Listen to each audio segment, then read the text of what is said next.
असलामुअलैकुम की हाल है तुहाडा। उम्मीद है ठीक होने आ ते मैं भी ठीक हाँ। अज तुहाडे लिए एक इहो जी वीडियो लैके आए हैं कि जिहदे च मैं तुहानूं दसांगा कि एक इहो जिहा राइटर जिहने धुन बनाई गाणियां दी, गाने बनाते सीगे ते उन्होंने एक गाना इंडिया च गवाता ते दूजा गाना पाकिस्तान च, और दोनों गाने वालियां ने इहो जी परफॉर्मेंस दी कि अज भी लोग सोचते हैं कि पहले नंबर पर कौन आ, क्योंकि वो गाने इन्ने परफेक्ट गाए गए कि सुनने वाले हैरान रह गए।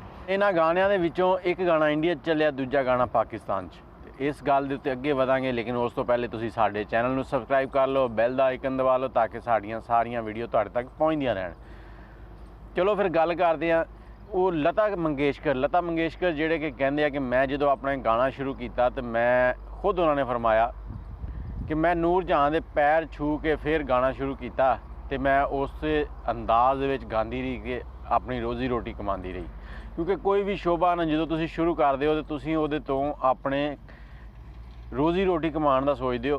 कुछ लोग हुंदे आ जिहड़े शौक नाल कर रहे हुंदे, जिन्हां नूं रोज़ी रोटी दी टेंशन नहीं हुंदी, लेकिन 99% लोग जिहड़े ना उन्हां नूं रोज़ी रोटी दी टेंशन हुंदी है, क्योंकि माहौल ही इस तरह का। अच्छा, लता मंगेशकर इंडिया च बहुत ही अच्छे उन्होंने गाने गाए तो एक गाना उन्होंने यह गाया जिहड़ा मैं तुहानूं सुणवांदा। ये लिखिया सीगा निसार बज़मी साहब ने, तो निसार बज़मी साहब ने इस धुन नूं जो बनाया तो अखीर धुन बनाती, तो उत्तों लता मंगेशकर जिहड़े सी ना उन्होंने गाण दे विच भी अखीर कर दी। जरा एक बार इहनूं सुनो। बलम जी बड़े नादान दर्द मेरा जाने ना। बज़मी साहब जोड़े ना बहुत अच्छे राइटर रहे थे। इंडिया च उन्होंने बहुत सारे गाने लिखे, बहुत सारिया फिल्मां लई, बहुत सारे गुलकारां ने उन्होंने गाने जिहड़े वो गाए उन्होंने धुन के उत्ते। तो उस तो बाद 1962 दे विच वो हिजरत करके पाकिस्तान आ गए तो इधर आके उन्होंने गाने लिखने शुरू कर दिते। तो तुसी दुनिया दे विच किते भी हो, कोई भी काम कर रहे हो, तुहाडा मुकाबला किसी नाल नहीं हुंदा, लेकिन जिहड़े तुहाडे नाल रहण वाले लोग आ ये तुहाडा मुकाबला हमेशा ही करवा दिंदे किसी ना।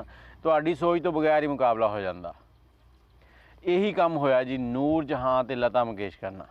चलो अच्छा हुआ तुम भूल गए, चलो अच्छा। लोग रूठ कर भी लगते हैं कितने प्यारे। एक सितम और मेरी अब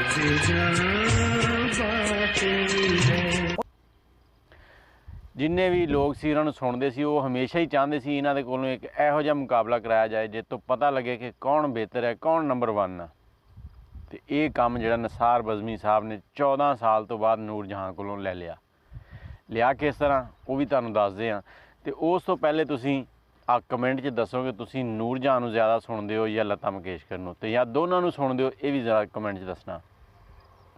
निसार बज़मी साहब ने जो फिल्म एक जिहड़ा लता मंगेशकर ने गाना गाया सीगा वो सीगा कर भला, उस फिल्म वास्ते उन्होंने गाना गाया सीगा। ते जिहड़ा नूर जहां ने गाना गाया वो सीगा अंजुमन फिल्म जिहड़ी सी वो एक अंग्रेज़ी नावल की स्टोरी सी, ते उहदे विच तवाइफ का किरदार सीगा। इस फिल्म नूं जिहड़ा ना पजीर आई, फिल्म के किरदार तो जिन्नी मिली उस तो इलावा ये गाने इन्ने मकबूल होए सीगे कि फिल्म नंबर 1 ते चली गई सी।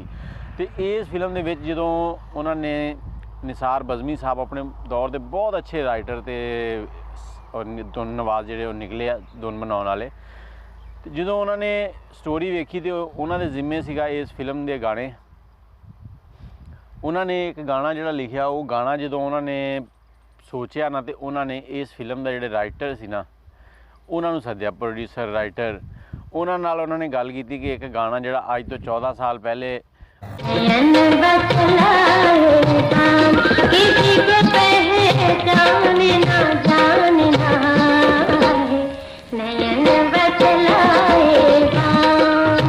उन्होंने लता मंगेशकर को गवाया सीगा इसे धुन ते। अज इस स्टोरी नूं देखदे होए उन्होंने ये गाना इत्थे बड़ा परफेक्ट लग रहा, तो ये गाना इत्थे भी परफॉर्म किया जाए।